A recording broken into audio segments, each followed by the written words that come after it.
following takes place between 10 a.m. and 10:03 a.m. Events occur in real time.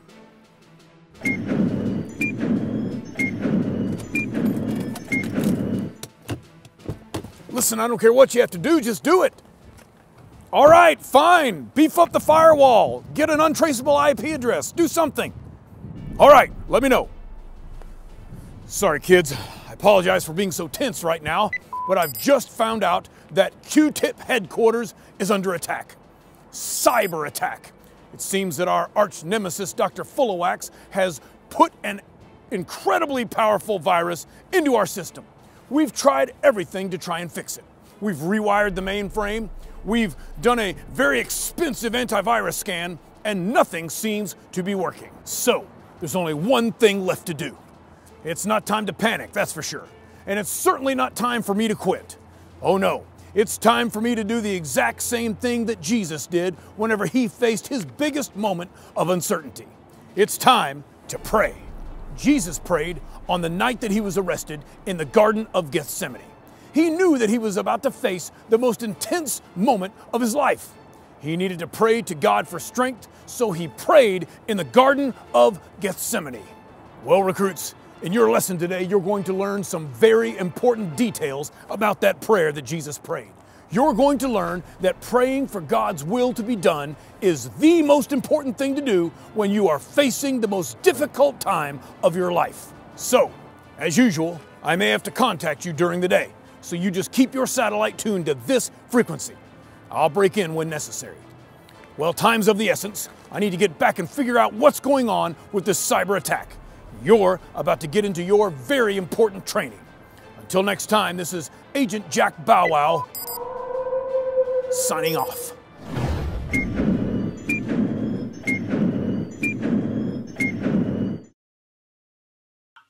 Good morning, boys and girls. This is Miss Cynthia. Thank you for joining me today.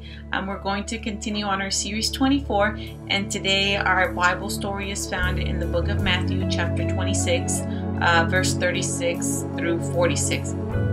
And it's the story about when Jesus prays in the garden. And so we've been learning, boys and girls, about the events that took place in the last 24 hours of Jesus's life. And so we've learned a lot about what happened at the Last Supper. You know, like when he washed his feet and when he told the disciples that he was leaving to prepare a place for them, and then also when he told them, you know, not to be afraid, to take heart, and to have courage, right? Because Jesus has overcome the world. And so Jesus predicted his own death to his disciples, and he gave them some final words, or some final encouraging words, you know. And after the meal was over, Jesus asked his disciples to go with him to pray.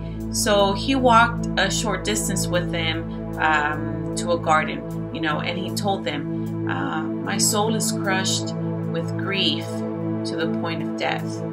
Watch and pray so that you do not fall into temptation. And so, boys and girls, with that, after saying that to the disciples, Jesus left to pray a little further away. And so when he got there, Jesus knelt and prayed to God, and he said, please take this cup of suffering from me. And so when Jesus said that, you know, we believe that what he meant was he knew that he was about to die. He knew that he was about to be arrested. He knew that he was about to be beaten and nailed to a cross. And when he said, please take this cup of suffering from me, we believe that he was asking God to please not make him have to go through the pain of being crucified. You know, because Jesus knew how painful it was going to be crucified. And so he was asking God if there was any other way. And so after a time of prayer, Jesus went back to the disciples. And so, you know, remember, he had left them there to pray. And so when Jesus went back to where they were, he found them all fast asleep. And so he asked them to pray, but, you know, they were just too tired. And so they fell asleep. And so that, you know, that had to make Jesus feel completely alone, you know, seeing that they couldn't even stay awake long enough to pray for him and pray with him. you know. And so even in his darkest hour, you know, the disciples could not stay awake long enough to pray for him. And so that must have made Jesus feel completely alone, that no one was there to encourage him, to pray with him, you know. And so Jesus went back to his prayer spot. And so do you remember that he had just prayed and asked God if there was any way that he could save the world from their sins, or from our sins, without having to suffer and die, you know. But when Jesus prayed something, when Jesus prayed that after, you know, he prayed something very powerful, boys and girls, and he said, you know, I want your will to be done, not mine. So he was praying to God, and he's saying, Lord, I want your will to be done, not mine. And so what that means is that it doesn't matter what I want. You know, Jesus was saying, Lord, it doesn't matter what I want. God, I want what you want. You know, and so boys and girls, that's a really amazing attitude to have, you know, in our lives, in our own lives, when we pray, that we really should want God's will to be done in our lives, right? And get rid of selfish things that we ask for, or selfish things that we desire, you know, because we think they'll benefit us, or they're for our own good, right? We should really ask God for his will to be done in our lives, you know. So before we go on with our lesson, let's go over our power verse today, and it's found in Mark 14, Mark 14, verse 38. And so it says, keep watch and pray so that you will not give into temptation. Okay, Mark 14:38. Keep watch and pray so that you will not fall into temptation. And so today, boys and girls, you're going to learn some very important lessons from Jesus' experience in the garden. And so you're going to learn that when you face the toughest moments in your life, you know, there's only one thing to do, boys and girls.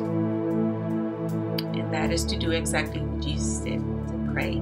You know, in the book of Ecclesiastes, it says, you know, Solomon teaches us that there's a time for everything. You know, it says there's a time for everything under the sun, such as there's a time to cry and a time to laugh. You know, and there's a time to rest and a time to work, and there's a time to mourn and there's a time to dance. And it's very important, boys and girls, that our responses, or the way we react, or the way we act to a certain situation, you know, matches up with the time, matches up to what's going on, you know. Kind of like when you're in the classroom and the teacher is, teaching you something, you know. So is that a time to be playing? Probably not. You know, it's a time to be listening to what your teacher is saying. Or like in recess, you know, if you go out to recess or the playground, whatever, is it a time to rest? Is it a time to take a nap? No, it's a time to have fun, to run around and burn some energy off, right? So it's very important that you learn how to react, or how to respond to different situations, you know. And for example, like if you have a big test tomorrow, you know, it's not going to be time to play, right? It's a time to study. Well, that's if you want to make a good grade, right? And so, like, let's say you're at a funeral, you know, it's really not a time to start dancing, you know. It's a time to mourn, and a time to be respectful and just, at peace and quiet, you know. And so, boys and girls, when you face the most difficult moment in your life, you know, do you think it's time to panic, or is it time to blame others, or throw a fit? You know, think about it. What is it time to do when you face the most difficult time of your life? You know?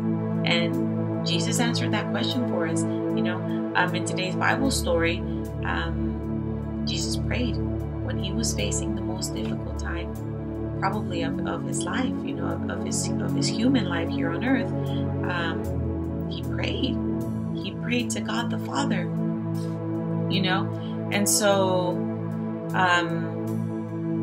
he knew that he could trust in God, and he knew that it wasn't time to panic, it wasn't time to be afraid, but it was just time to be in the presence of God and pray, right? And so Jesus took the disciples to the Garden of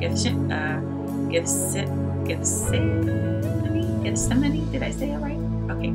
So he took them to the garden to pray. And so did you notice what the first thing that Jesus said was? He said, my soul is crushed with grief to the point of death. I mean, how bad do you think he was feeling that he spoke those words? My soul is crushed with grief to the point of death. So in other words, boys and girls, probably what he meant is, I am so sad right now that I feel like I could just die. Have you ever felt like that, boys and girls? Have you ever felt that kind of sadness in your life? And so, boys and girls, what was he going to do? What was Jesus going to do when he said this? He was going to do the same thing that we should do when we go to God in prayer. We have to be honest about our feelings, right? Jesus was hurting badly, boys and girls, wasn't he?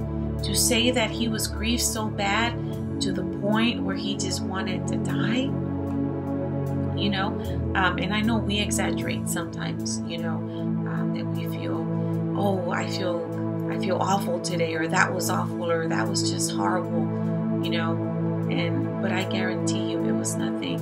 And not to say that how you feel is not important. It's very important, and that's why we should share with others, boys and girls, and that's why we should pray about it and speak to God about it, But I think that because Jesus knew he was about to be beaten and crucified, I really, I don't think there's ever a day where we will reach the point of feeling, the way Jesus felt that day, And so, boys and girls, when you're facing a difficult moment in life, it can be very hard on you. Sometimes it's you get worried or you get scared, and just know that you don't have to fake it. You don't have to pretend like you're happy. You don't have to put on a happy face if that's not the way you feel, boys and girls. It's healthy for you to speak to others, your parents, your loved ones, about the way you feel. It's very healthy for you to do that, and especially when they can pray with you about it,